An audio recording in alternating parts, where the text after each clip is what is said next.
I grew up in a country where we wouldn't say certain things in public that we could say at home. And I moved here and I'm the last person who would bash America. Okay. Just let's start there. I'm a big fan and I love my new home and I don't want to sound ungrateful. However, we do this. A lot of people do this, and it's a problem because it's destroying your soul. It's really hard to maintain personal integrity.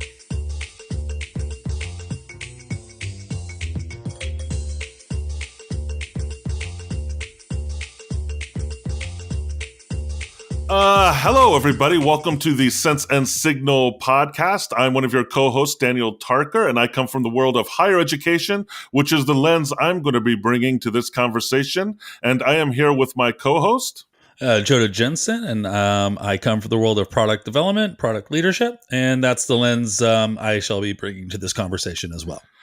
And we are delighted to be here with our guest, Hana Gala, who is a faculty member at South Seattle College in the business and management programs focusing on hospitality. And she is also an executive leadership coach and a consultant for Leadership Associates, which is an international leadership consulting group. So, Hana, we are so happy to have you here. Welcome to the Sense and Signal podcast. Thank you for having me. So I'm going to start off with, maybe it's a softball question, maybe it's a hardball question, who knows? But is leadership situational? All right. So I believe that everything is situational. Everything in life is situational. We are and we respond in relations to our own experience and the context of each situation. In that sense, your leadership needs to be based on not what you learned in business school and or what somebody told you, but what is the actual situation of your team. One of the things that we talked about with my students is, how come you have these CEOs who thrive in one company and then they are transplanted to another company and they fail miserably? And the answer is because it's a different company. And, it's so self-explanatory and yet we fail over and over to recognize the complexity and uniqueness of each team and how we mesh together. So I think that it's funny because this is a podcast where you also talk about leadership, and it sounds almost as if I'm saying, well, there's no way of learning how to how to lead in all situations. And that's not true either. Right. But I mean, I'm sure there's aspects of leadership that are generalizable to all contexts, and that there are certain types of leadership that are specific to certain types of, and I think in early leadership research, they found that, right? Like in the early 20th century, they looked a lot at just traits and what personal traits people had, or maybe physical traits. You had the whole great man mythology of leadership. And, they found over time that could not be true, because what it takes to be effective in a military situation as a leader is completely different in Wall Street, or in an operating room, or in a hospital setting, or in a hospitality setting, which is the context in which you teach.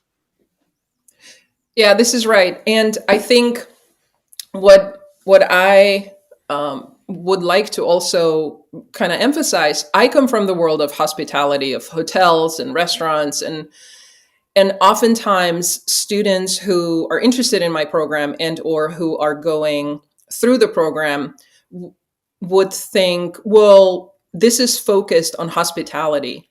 And my take is, sort of to quote the great and revered hero of hospitality world, Danny Mayer. He's the CEO of the Union Square Hospitality. So he's the guy who sort of, he wrote a book, Setting the Table, and has been behind some of the great successes. So the Gramercy Tavern in New York, he's the founder and CEO of the Shake Shack, wildly popular franchise, Yeah, et yeah, cetera, et yeah. cetera.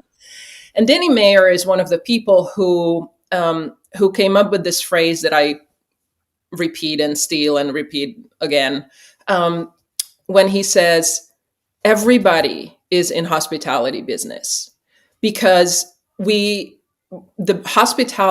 true hospitality is basically knowing that, and I'm quoting him again, the other person in the transaction, the person on the other end of the transaction has your best interest in mind. That's hospitality. Right. That's the essence of hospitality.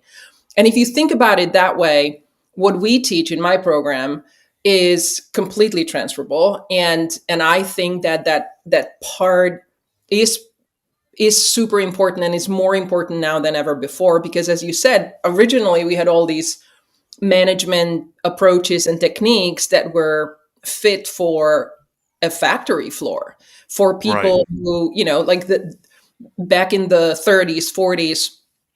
And that's no longer the case. We don't really do manufacturing, or not in any shape or form the way it was done before. And so most people are in organizations for which those management approaches are completely inappropriate. In fact, not to hug the mic, for too long, No, but no, no. thinking about hospitality, what I really love about my field, and I don't know if you can tell how passionate I am about this, but No, it's coming through. Yeah.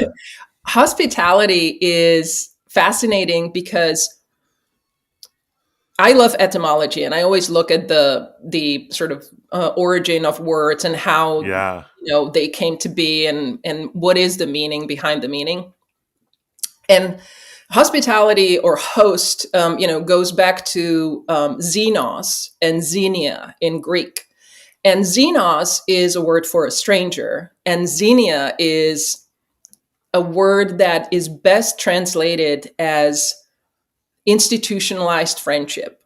And Oh, essentially, what you get is, when you kind of forget everything you know about today and go back 2,000 years plus, in the time of, polytheistic societies, and people believing that gods walk around, and mingle among us, they the hospitality and treating your guest was a huge deal, like way bigger than it is today. right. And Yeah, the gods would smite you if you didn't do it correctly, right? You'd get turned into a cow or a swine or something, right? yep. And what's interesting is, I went back and started looking into the history, and one thing I found is, the the physical safety was of paramount importance, and like that was the absolute must.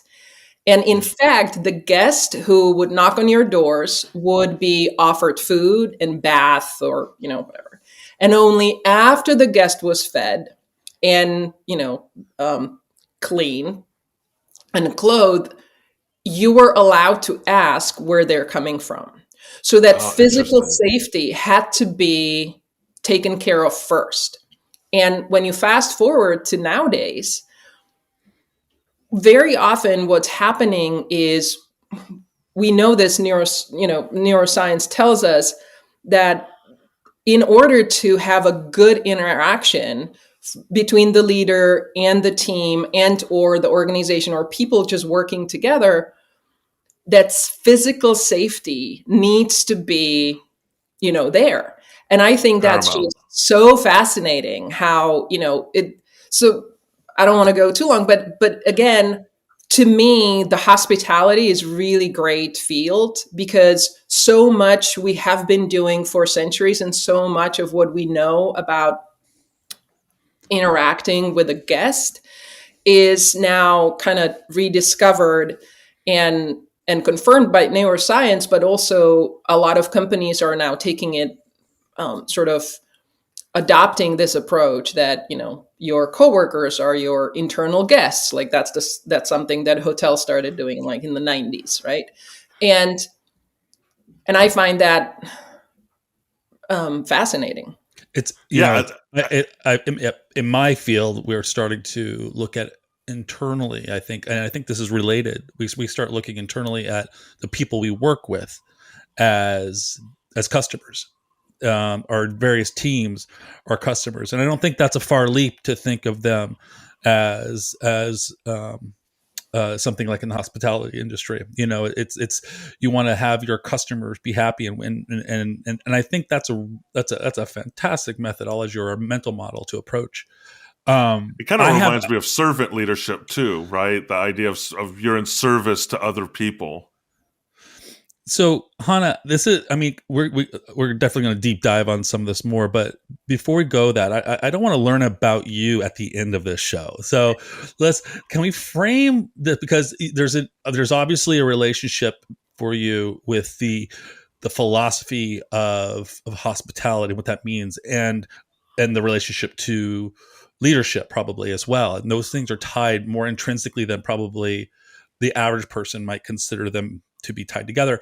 But why are you so emphatic about this? What is it? Why are you so impassioned about this? How'd you get to where you are right now, um, speaking to the things that you're talking about today?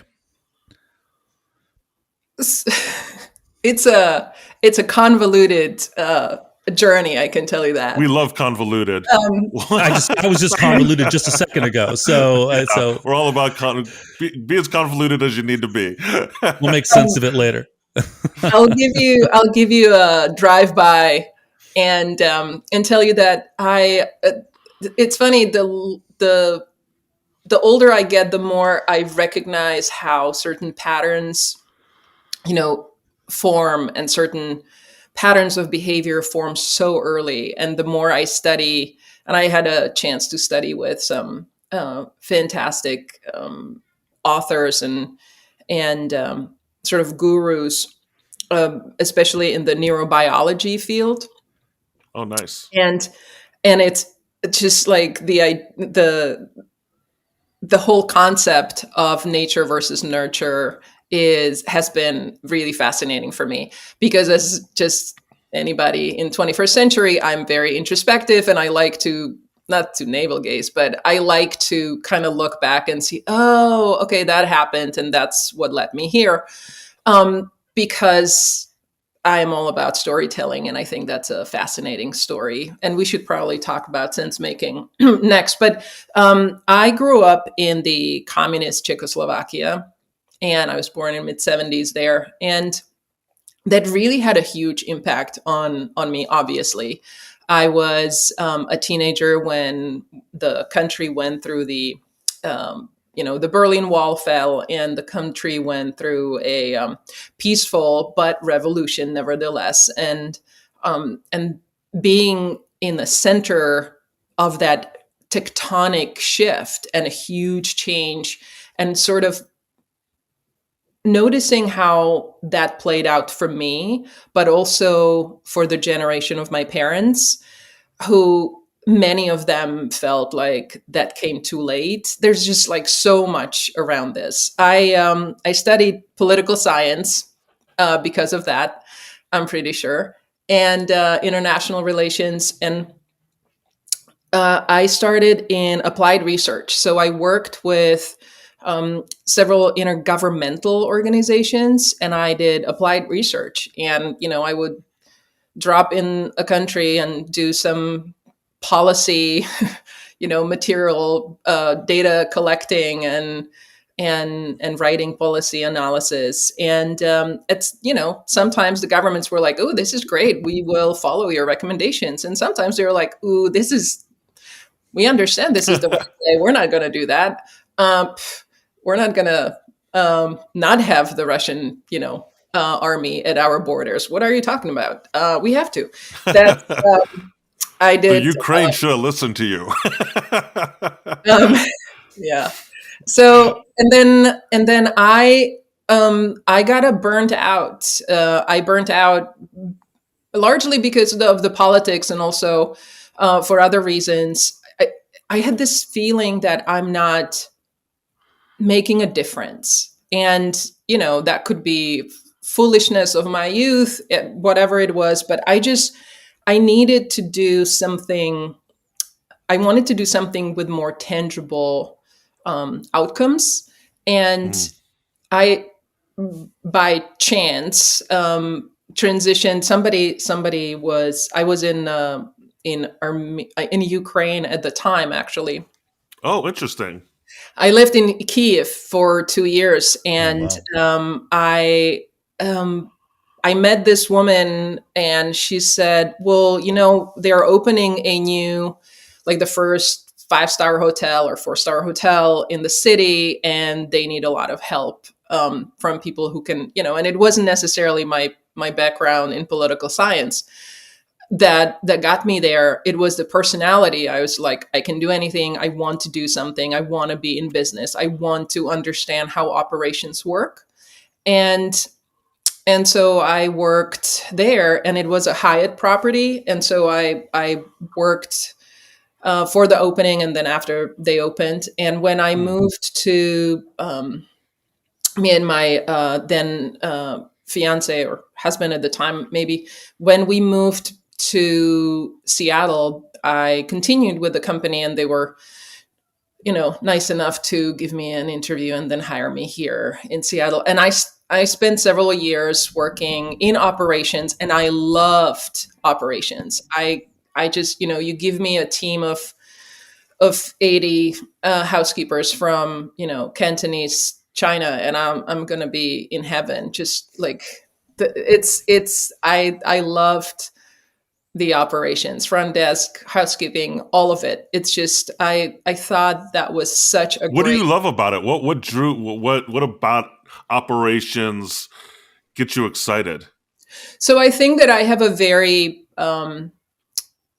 people oriented server and serving personality. And Hmm. I discovered it, or like I was aware of it early on, and I thrive in an environment where I can help, and where I can see others doing well. And so I think it was a pretty great match for me. And I'm a little like I like no nonsense approach. So if it's Right. efficient, if there's a way to improve and figure out a way to do this process better, then I want to be the one who comes up with that plan. So Nice. Yeah. Um, and I can't imagine the story ends there, but I'm curious of what we're hearing. Um, what is that thread from that place in where you were working operations of a hotel in Kiev? What did you learn that I'm going to say was probably missing or that needed attention that you said that kind of went in and stuck inside of you and grew like a seed that has informed you, whether it was the hotel Kiev or the entire journey, that has brought you to where you're at now? What is it that you are solving today that you saw it has not been solved over that journey that you went through? Ooh, that's a really great question. And I think so. One thing I will say is for for me, and also it kind of echoes back to working with my students, but also working with different clients. The the the one thing I noticed in almost all of my jobs, and but it kind of solidified back in Kiev, was people really want to do well. I think that there's a fundamental, and it kind of aligns with what I believe in people anyway. Like my worldview is that people are fundamentally good, and or given a chance, they would choose the the right or better or more ethical um, option. And it really is about harnessing that and working with it. And how I noticed for the first time then how organizations have a power to um, either kind of turn off that valve, and people are disenchanted and they don't want to do their best work, Mm. because of the, sort of the constraints of the organization, and or you can kind of create a space, create an environment where the better comes out. So I think that was something that was not clear, like up till that point I didn't have that real life experience. And I know it sounds funny, it's like, well, you've already been working for 8 years somewhere. But it never really landed until then, to be honest. Yeah. So what I'm hearing you say is like a lot of the leader's job is creating an environment where people can thrive to be their best selves and to really gain meaning and purpose from their work. So I want to make sure because I know part of your journey is moving into education, moving from you're working in hospitality, then you move on to become a teacher. What was that transition like, and what drew you to teaching students? So I came to this job somewhat by accident, but I also don't really believe in accidents. I think that you're ready to see. I'm a big fan of understanding how we filter information. So we see Yeah. what we want to see, and we filter everything else out. So I've been looking for a change, somewhat at that point, because I did not want to stay in the corporate environment. Right. And I was offered a guest lecturing 1 quarter. And the first few weeks, I was like, yeah, this is it. I love being back in a classroom. I enjoy this so much. And it it's like the best job for me because it marries this practical experience. I've been on the floor, I've been the manager, I know what these decisions need to be and how hard they can be, and at the same time I have academic background, and I also can work with, like, I think my personality also opens the space for students to be comfortable talking to me about, okay, this is the situation at work, how do I navigate this? And so bringing those together and being the catalyst, like I am in education because I believe in learning and education as a way to, and this sounds super trite, but bear with me, to really change the world. Like, Right. tectonic changes are possible if we learn about ourselves and about each other. So it's a little No, poetic. No, that's that's great. fantastic. I mean, this is a question for both of you, and this might be tangential, but just I thought it. What are your thoughts on the on this bifurcation of education and then getting stuff done kind of world? Like you learn, now you leave learning, and now you do. And there does seem to be an artificial separation there because you were talking about tectonic shifts come from education, so you stop learning when you go to organization. So that means no more tectonic shifts. So just I would what are say your that's a failure within the organization if that happens. I but but mean, lots of work. but I do think there is a structural separation of those two worlds. I'm not saying there isn't bleeding in between those two worlds too, and it seems to be in the government with its relationship with the universities. But I can guarantee in my world, it's you're pulling teeth to say, hey, I want to go learn some other stuff. What can I do? You have to jump through some massive hoops. You have to get approval Right. from everybody. It's not that easy. It's there, and I just want to. Is that a false dichotomy? Can there be a world that might bring those things together a little better? So I certainly hope so, and Yeah. that would be what I would like to see. And I will raise you, Joda, in that travesty, which is, I think that you're right that we go to school and we learn, and once we are out, we're now focused on the actual job, and you may learn more about that job, but there's not necessarily this push for ongoing learning. And don't even get me started on HR and learning and development as a function. And in fairness, it's not even fair to the HR folk because they are up to their years in like compliance, protocols.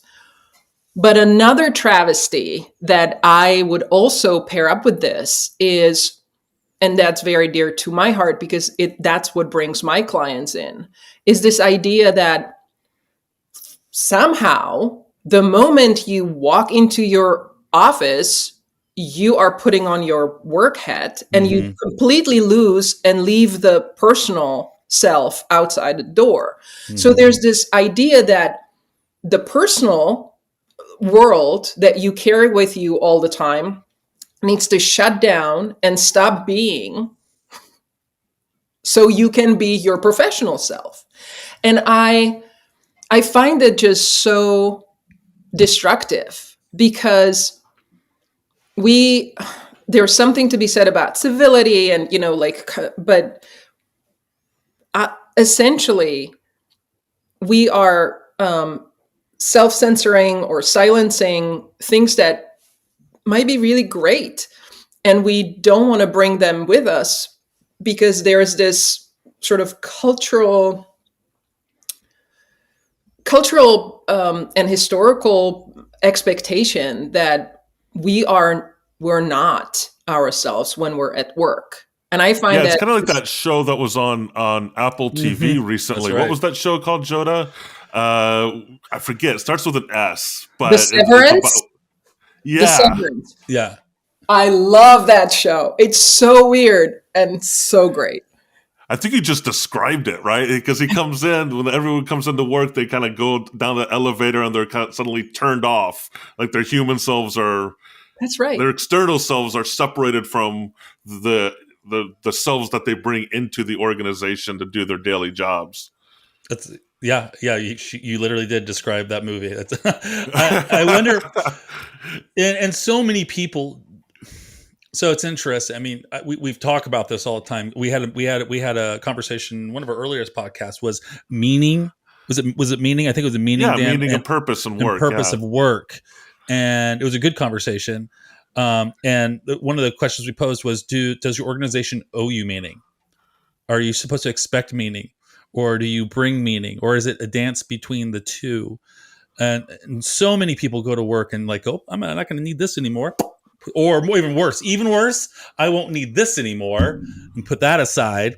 And then they're not living for a portion of their day for the most part. And so for those of you listening on the audio version of this, Joda just said, removed his brain for part of that diatribe and then his heart for the second part. For the second part, so. Right. Which I would say is probably a more I would think, Hana, you would agree that ditching your heart for your job is probably the biggest tragedy one could probably do, right? Is that something you're kind of talking about here? That's exactly right. I think that it's a travesty to expect people to not be themselves. And back to your question about purpose and meaning, to me, it also sort of sits in the same space as, again, the storytelling and sense making. Yeah. And I think that they are meeting at this spot where, like, the Venn diagram would be, the organization giving you the meaning, but then at the same time, it's your damn job to figure out what your meaning is, And I think that there's something about more and more people falling, and I see that with my students and the younger generation. There's a lot of expectations. You give me, figure it out. Where is the meaning here? As opposed to, I better figure it out for myself, or I better, ask for things myself.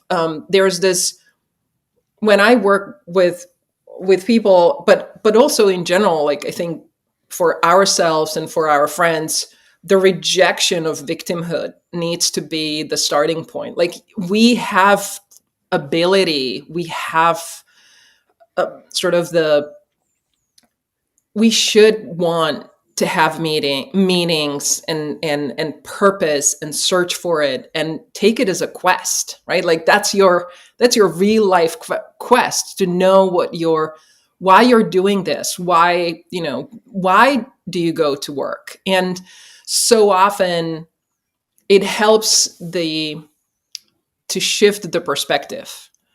Yeah, and I think it's also a process of self-discovery too, right? To a point you made earlier in this conversation, we're not always aware of what we do, and maybe there are no accidents. Maybe it was not just happenstance that Hana Gala ended up as a faculty member at South Seattle College teaching students. That maybe you weren't super conscious of that being a desire, but maybe in the back of your mind, that was informing that path subconsciously.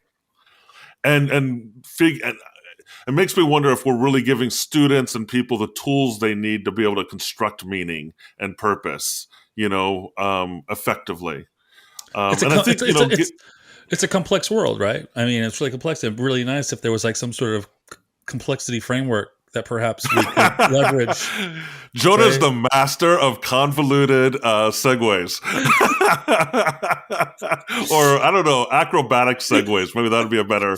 So let's talk about complexity theory. And David Snowden and Kundevan. We've talked about this before on the show a little bit, but, we do work in these complex environments where it is hard for people to construct meaning. And so how do you keep coming back to storytelling as a mechanism for constructing meaning in complex environments? How does storytelling help us, produce meaning and purpose in a complex environment? So it both helps us and it also betrays us, and that's an aspect of sense making and storytelling in particular that I find fascinating. I will start with the complexity to me, and when you look at the Cynefin model and Dave Snowden's work so far, it's like, okay, so there's the simple, the complicated, and the complex and chaotic, and the complex is where you have the known unknown, experts, right? Yeah. You have the was it Donald Rumsfeld who said that? The known Oh, unknown. yeah. Unknown. But there are also unknown unknowns. So, you don't have the best practice. You have a good practice, and or you might figure out your own. And what's really interesting is I was watching Jennifer, what's her name? Jennifer Garvey Berger. She works with Snowden and has done some great work there. And in one of the seminars, she showed this video from like 1944, and it's the simplest animation you've ever seen in your life. And it essentially has it's not it's a square maybe, and then there's a bigger triangle and a smaller triangle and a dot, and they kind of move in the box and out. And for those who are only listening, I'm just like madly throwing my hands gesticulating around and drawing these figures in the air. But just imagine there's bigger triangle and a smaller triangle and a dot, and they're moving in and out, and sometimes they circle around, and one gets in, and then the dot gets in, etc. And it's probably under a minute. And number one, when I saw it, I was like, this cannot be from 44. Like, how did we do such a beautiful animation back then? But it looks like Tetris a little. But anyway, the point is, they showed it back in the day. The animation was conceived by psychologists who were showing it to people.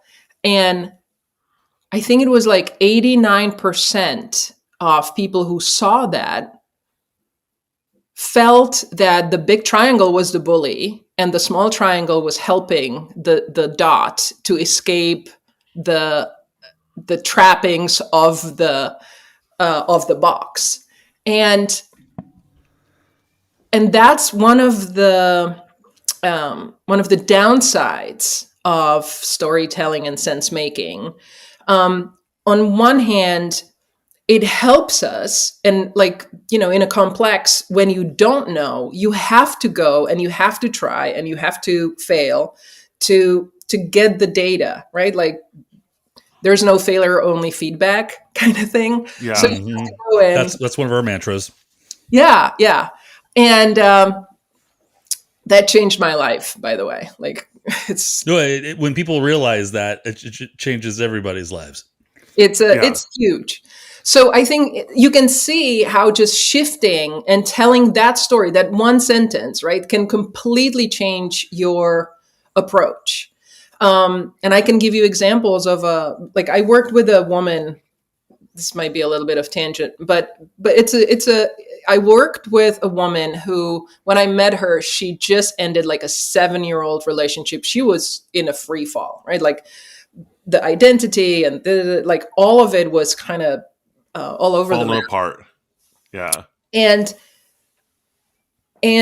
through the work, we discovered some of the narratives that she's, like, she drew value from relationships and the sort of the outside world giving her validation, et cetera, et cetera. But over the sort of course of working with her, she started talking to herself in a third, as if she was talking to a friend, and kind of went through that tool as kind of building the self-worth and self-value from within. And it, like, that storytelling helped her tremendously, right? Like, she suddenly was able to see herself and the value she built from within, as opposed to being told and being appreciated or not appreciated. And, like, she had herself to rely on, and that propelled her to, Gave her that motivation and purpose, right? right. And so that's true, right? Like, in a world where things you don't know, and again, there's no best practice, and what works for her might not work for everybody, and like, Yeah. But what I get from what you're saying is kind of twofold, Hana, and I am 100% in agreement with it. If the thing about narratives, right, and complexity. So we live in this complex world where there are all these variables interacting with one another. It's hard to make sense of what some people call the shimmering landscape of reality, right? And storytelling to me is as an evolutionary function, right? We've evolved to be storytellers. It's hardwired in our brains to construct narratives and stories to make sense of the world. And so there has to be a purpose to it. And when you're dealing with a complex environment, it could be filled with bias, as in the case of that triangle animation, where you might be misinterpreting it just because you have a bias that, the bigger thing in this cartoon is the bully, so that's the how I'm going to construct reality based on what I'm witnessing, when it could be a completely different situation if you looked at it through a different lens. But at the same time, the story that woman constructed about her own identity and self actually became a tool for her to tap into her own ability to motivate herself and find meaning in her life. So you just have to be careful with the stories, right?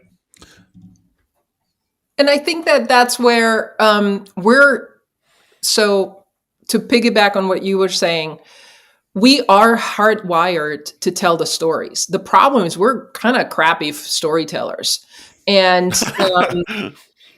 I think Tom Waits has a quote. I think I'm going to find that quote while you continue to talk about. Oh yeah, it's one of my favorite quotes. I know which one. Bad storytellers or something like that. Yeah. No. Find that quote. It's on my wall in my office. Otherwise, I'd read it. It's a great quote.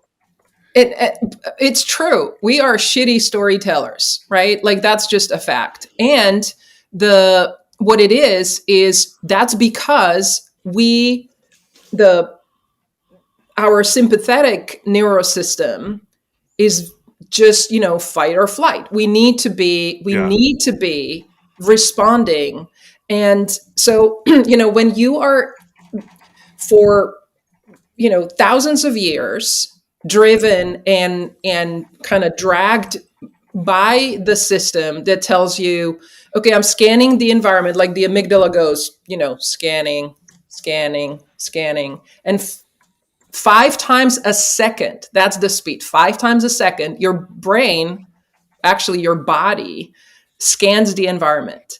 And the stories we tell ourselves is, fight, flight. Like that's only then the parasympathetic, sometimes kind of we get jerked out of that. And the sympathetic nervous system just knows the 2 or actually 4 modes. And that's a bad, it's like we're just not prepared physiologically for Yeah. the complexities of We today's think we're world. rational beings, but I mean, to your point, the amygdala and your limbic system have an emotional reaction to a situation first, and then you rationalize the narrative after, right? And we have this naive conception that we're objective in in how we construct our narratives, but so you have to have research, you have to have checks to check yourself that the narratives that you're constructing are actually accurate, and that's where I guess the scientific method comes in, right? Hana, have you heard of a Carl Weick or Week? Weick. Dan and I could never figure out how to pronounce that last name. Have you heard of him? I don't think so. Interesting guy. We're not too deep on him, but we did a show on him, and he has a. I can't remember. It's basically sense making theory around organizations, Uh-huh. and one of the interesting things that the takeaways that we got from his thinking was that we are living in what he qualified as a post industrial world, which is different from the industrial world. And it was really important for him to make those distinctions for leadership perspectives, where in the industrial world, leadership was you were looking to leadership for answers. Like literally leadership was going to be moving the ball, or where in a post-industrial world, leadership is actually there to make meaning. Leadership is meant to tell the stories, to get alignment, and everybody else is actually self-actualized to produce and make decisions. What are your thoughts on that? I 100% agree with that. And I think that it's it's a role of the leader not only to make the sort of meaning for the organization, whether that's a team or a large organization, but it's also, I think, the job of the either the leader and or the coach to help. Like I had a really hard time, I'm not gonna lie, with the term coach. And I was like, what can I possibly, it's just such a weird term. And I don't know. And do I have what it takes to be a coach? And, this is years ago, but I had a lot of self doubt about that. And I thought, how can I, like people need to know themselves. And only when I started working with people, I realized how essential that role is, because you can ask the right questions. You can navigate. You can, like people will come up with their own meaning and with their own purpose, but you can help them sort of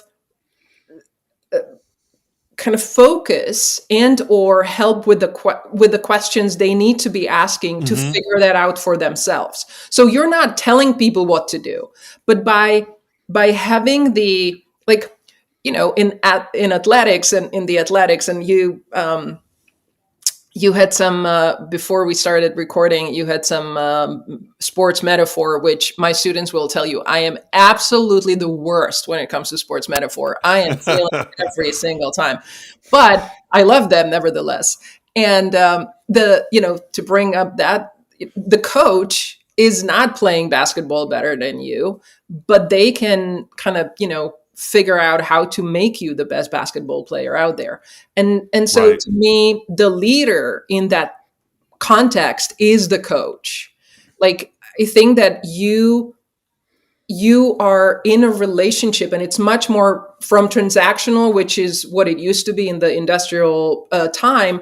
We are now in the sort of relational context where the meaning is also made for those people you work with. Like it has to incorporate them, right? Rather than just, I have this vision and I'm just going to go and push for it. Yeah, I think this is a good transition point, because what you said when you talk about transactional leadership versus what some would call that relational dimension being transformational leadership, I think of James McGregor Burns and his book on leadership, which won the Pulitzer Prize, I think, in '78. And he was talking about these same things, but in the context of political leadership, right? And presidents and heads of state. And he profiles like Roosevelt and a lot of other, I think Martin Luther King, a lot of other political leaders, and how important it is for a transformational leader to help people construct meaning around whatever cause or political action they're trying to take. And it's interesting, one of the things I think from your perspective, coming from a space where it's on the boots coaching and training as far as middle management and how to run a hotel and hospitality. But you also do a lot of consulting with CEOs and also do political, consultation or training with people in the United Nations, even, which are at a higher level of political leadership. What are some things that you see that are common between those folks who are working on the ground floor of day-to-day leadership in smaller organizations versus the political level of leadership where you have maybe a broader perspective or kind of up in the stratosphere, in a sense? And what are the differences and the commonalities between those approaches to leadership? So one thing, it's such a big question. Yeah, sorry. I can get convoluted too. Yes. Just trying to get you. Four-parter. I think that was bulleted 4-part question in there. Yeah. I This is your dissertation defense. I'll answer only what I want to answer, just to stay within the political, realm and context. Here's some of the things that I think are really fascinating. Is in the past, it was sort of, we took it for granted that when you are let's say you have a restaurant, even if you have 15 of them, like, you have a product, you have a business, the business model is pretty clear and the stakeholders are pretty clear, right? Like, person comes in, orders a steak, pays you money, there's, and you are doing great if you're making money. And if you're not, then you're not doing great and you're out. With the organizations such as political parties and like political bodies such as the UN or intergovernmental organizations, I did a lot of work there in my previous life. The you kind of have an added layer of difficulty because your stakeholders are not as clear. The outcomes are not as defined because, are you making progress? Are you completing outcomes that you set for yourselves? And then that's on the organizational, but then people I know, working in these structures are also pulled because the member states might have very different agenda than the overall organization. And then on top of that, they are trying to preserve their own, livelihood and they want to move up in the hierarchy, most of them. So then, how do you navigate that space? But I was going to say the trend is not for these organizations to go the route of clarity and more transparency. It's the other way around. And now even the people who are, running the shop and having customers and sort of simple business model, they are moving to more in that space where the outcomes are not as clear and maybe your stakeholders are not. We're moving more, especially when it comes to like global organizations, where you're entering this world of there is a political agenda, there is a, sort of this online world or virtual world where you also have to navigate what you say and how you say it, and the people in your neighborhood are now across the globe. So I think that Yeah. to me has been really interesting to observe. And one thing, that I will also bring up is when we talked before we sat down to record. You brought up you grew up in the communist Czechoslovakia, and I it's interesting because I worked at the office of President Havel when Oh, Václav Havel. yeah, For those of you I who don't know, he's also a great playwright. wonderful playwright. It was actually my first political job, although I was, doing way more faxing and copying than I thought I will ever in my life. But that's a different story. The When I was at the president's office, I And so, for the audience who might not know, Václav Havel was a dissident during the communist era, was a playwright, and used his playwriting to kind of critique the communist regime. I think he was imprisoned for a while was in too. jail for 7 years. Yeah, and Combined. then when communism fell in Czechoslovakia and the Berlin Wall fell, Václav Havel was elected president of Czechoslovakia, and I think he served 2 terms or something like that. Yes, and he, yes, and what I would say, he has been known in the history primarily as the sort of peacemaker, an intellectual in the position he didn't ask for, but the time called for it. The sort of unwilling hero, as he would say. And what I find really fascinating is I recently, like a couple of years ago, reread his essay.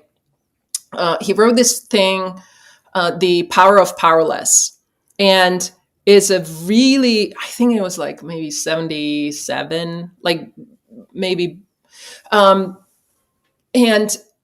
The Power of Powerless essentially tells you it gave this intellectual framework to what then the Polish Solidarita and others,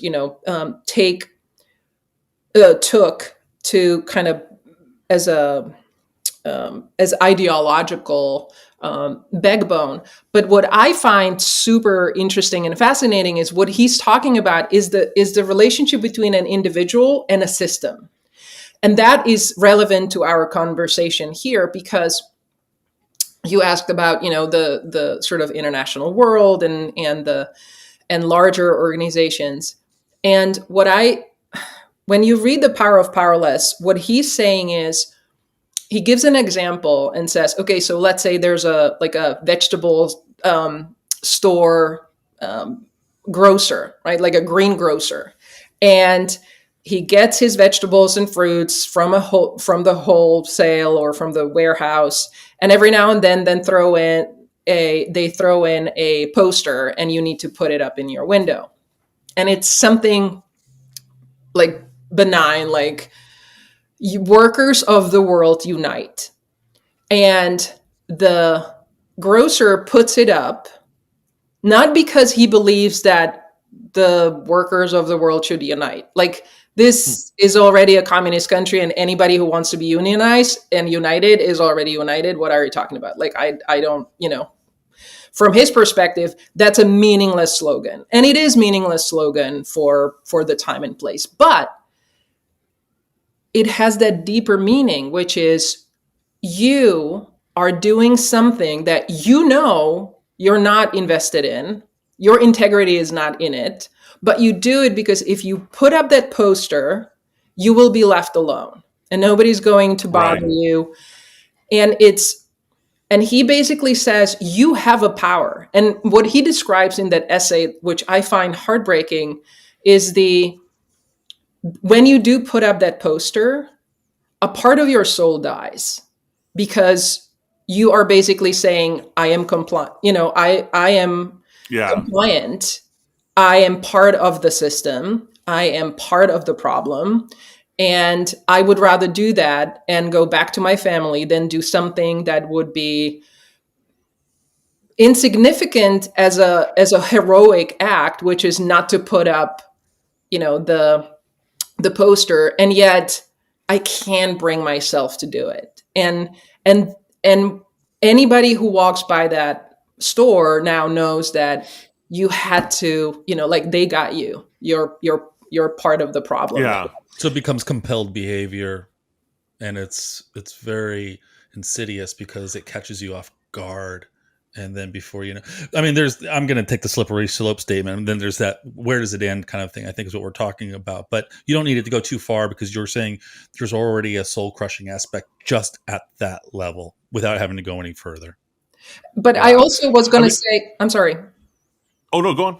Just to finish, I think that what's interesting is we all find ourselves in that position sometimes, right? Mm-hmm. Like when, not to be controversial too much, but like the Oh, no, our audience tells us we need to be more controversial. unconscious bias trainings, we know they don't work.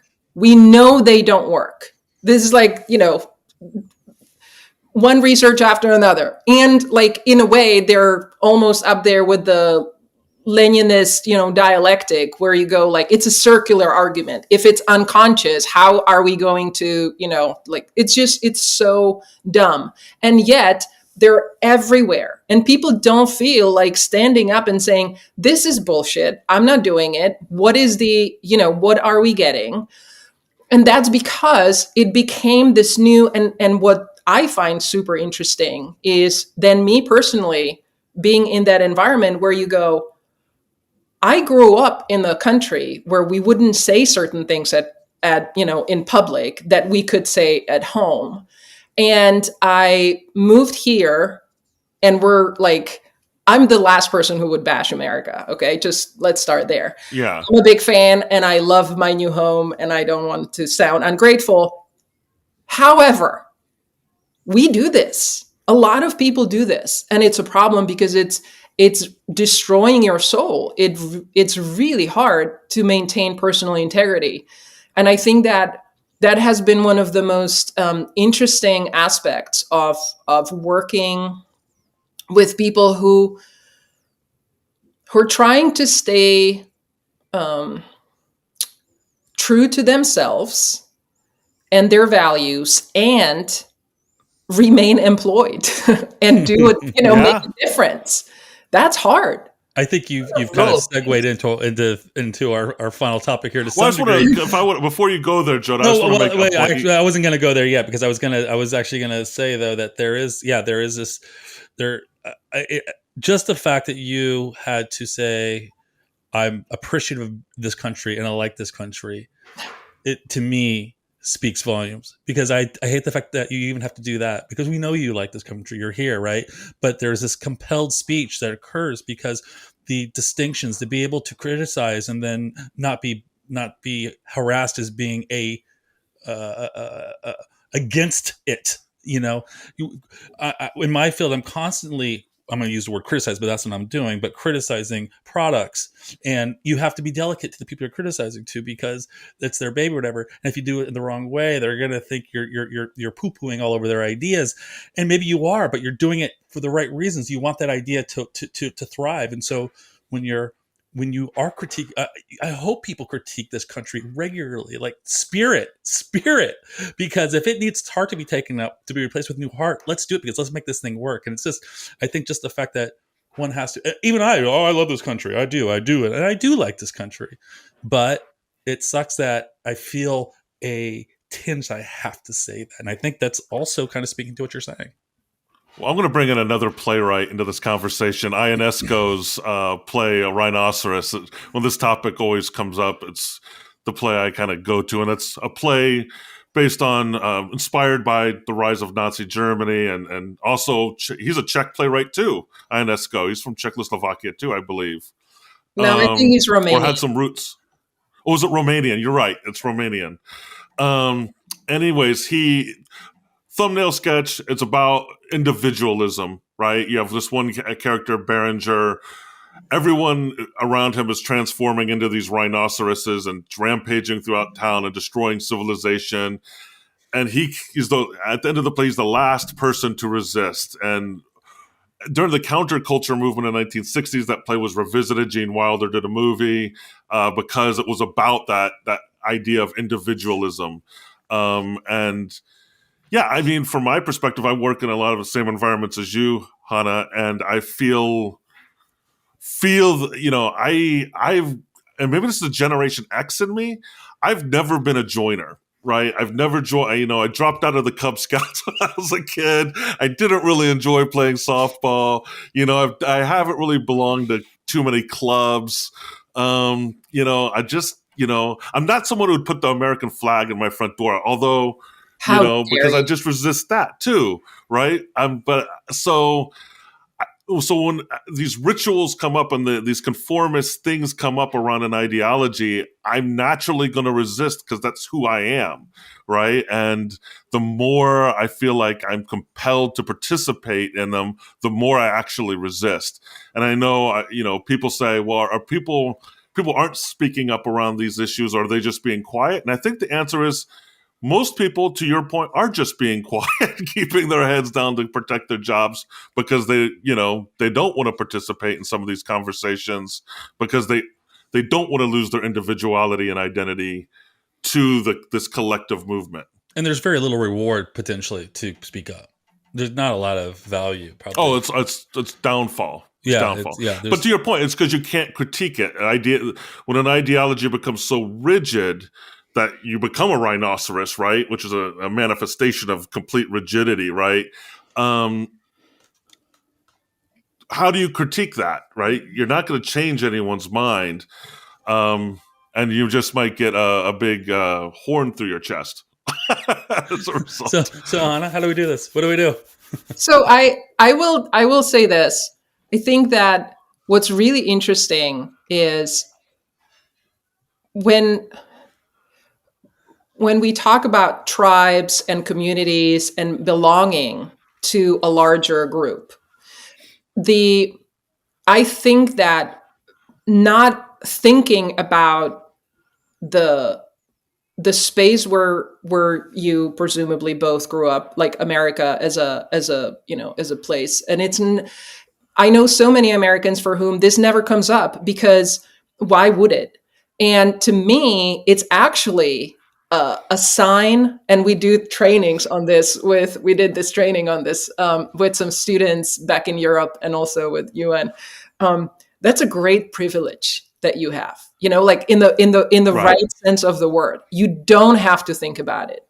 You don't, right? Like, you were born into a place where you won't go to jail because you criticize the president, right? Like, but there are people who, in my son's school, I would probably assume that maybe more than a half of the parents were not born here.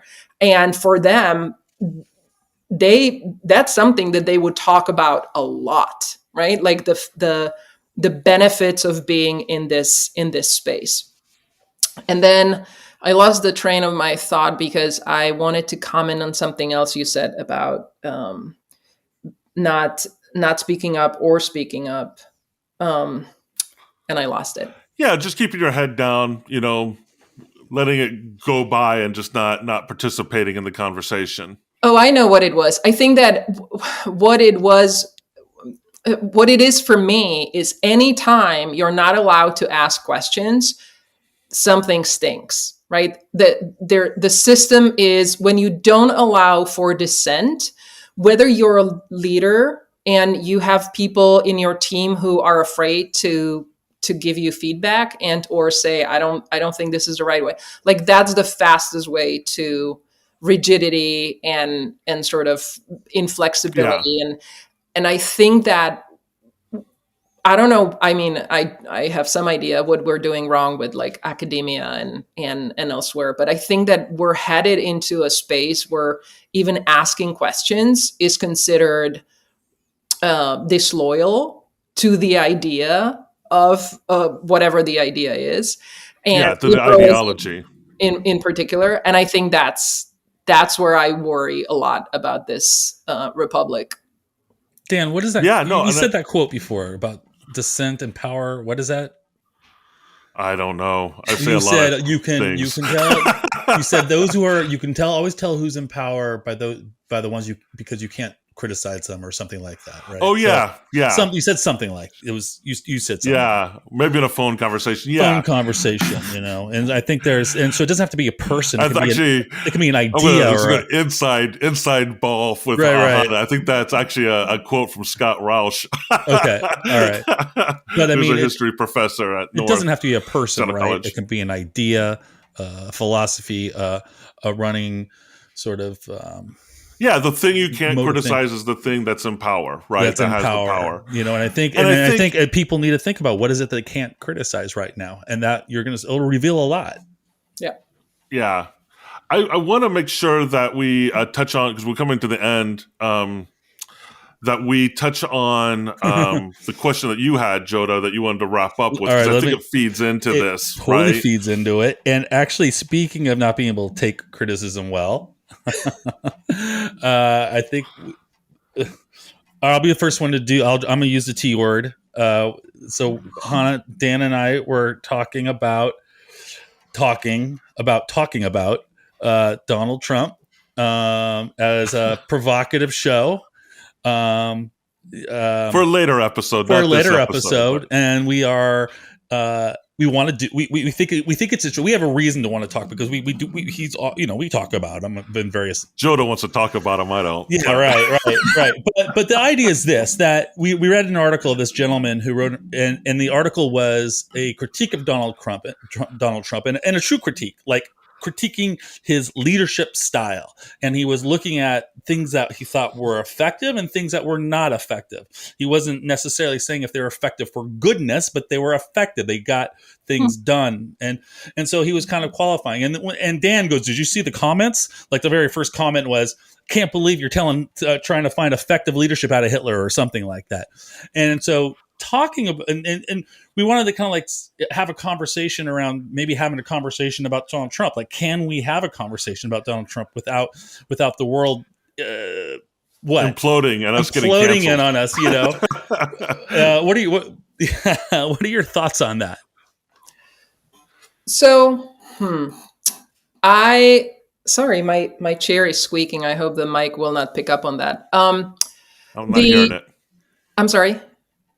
Yeah, I'm not hearing it. So Yeah. Okay, good. So I think that we absolutely, or you can absolutely do that and should do it. And the reason why I think we should is the following: there shouldn't be a topic we are not allowed to talk about. That's number one. Number two, if a half of this country sees something positive or is willing to drop their vote for this person, we want to know why. What is it that we're like the other side is not doing? What is it that, is attractive for people?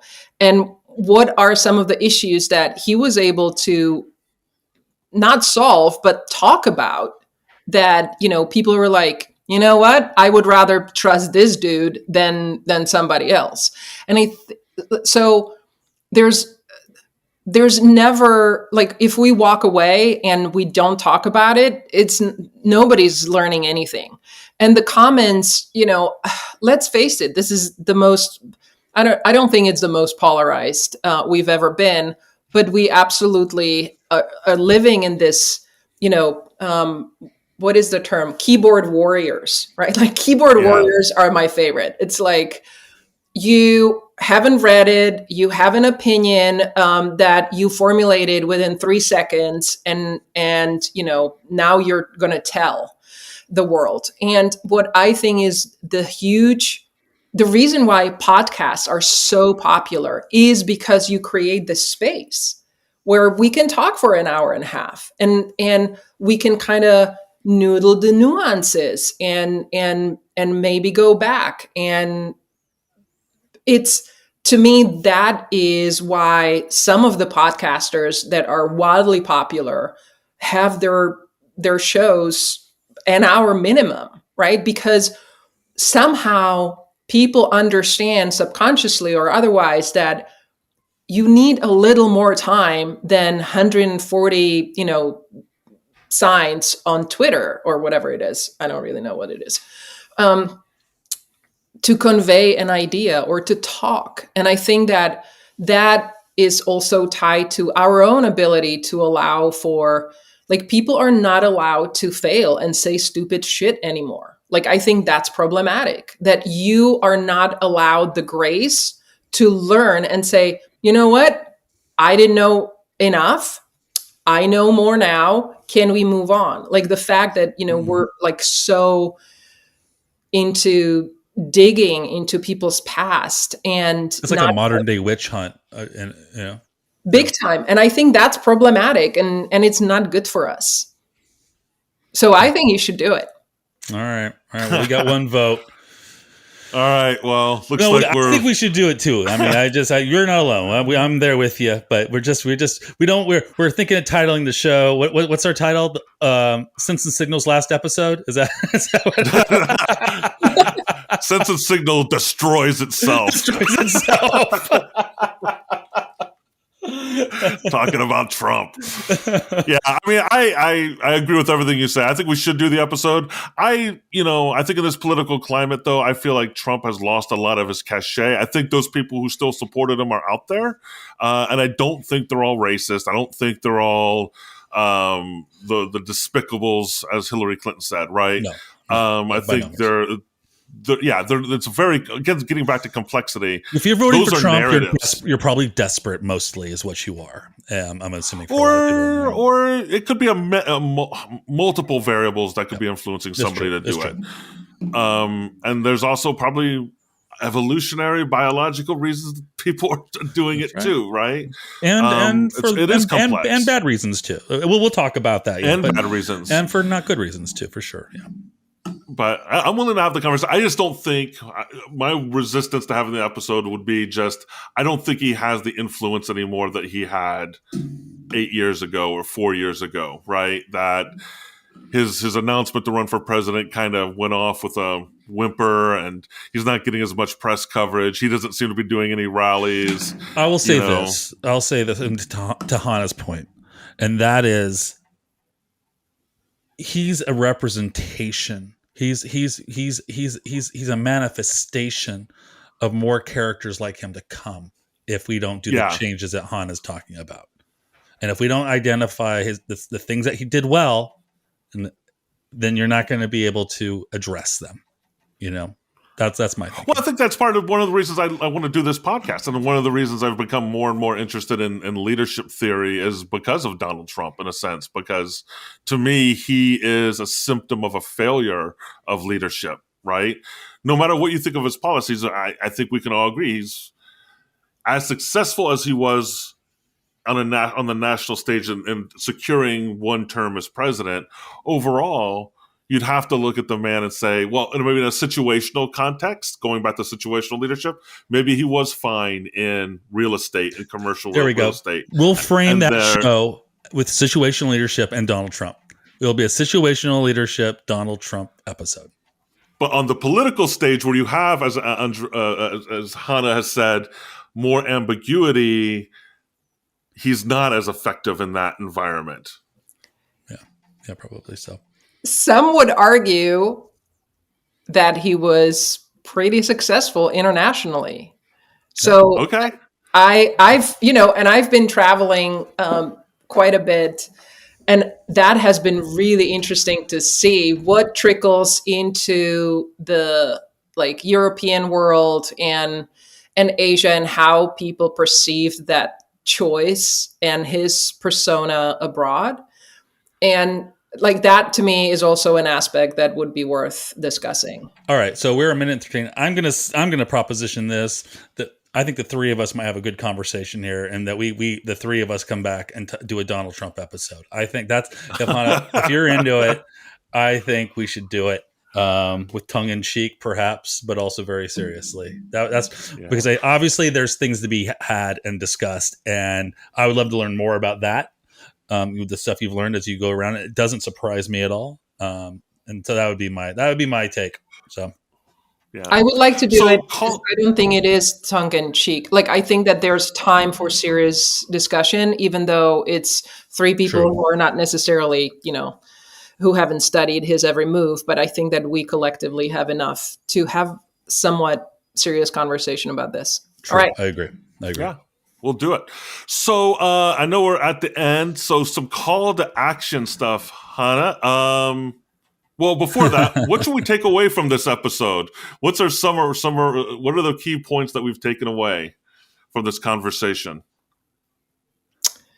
So I hope that it somewhat was communicated, and correct me if I'm wrong. But one thing we talked about was the sort of narratives and self talk that may be, and frame shifting that might be very helpful, and also somewhat hindering our own progress. And so this is where I would like plug my own experience as a coach and say, I have people coming to me when they're either stuck and or they're confused about what their purpose is, where to move next. And it's the self mastery and kind of looking inwards to find Yeah.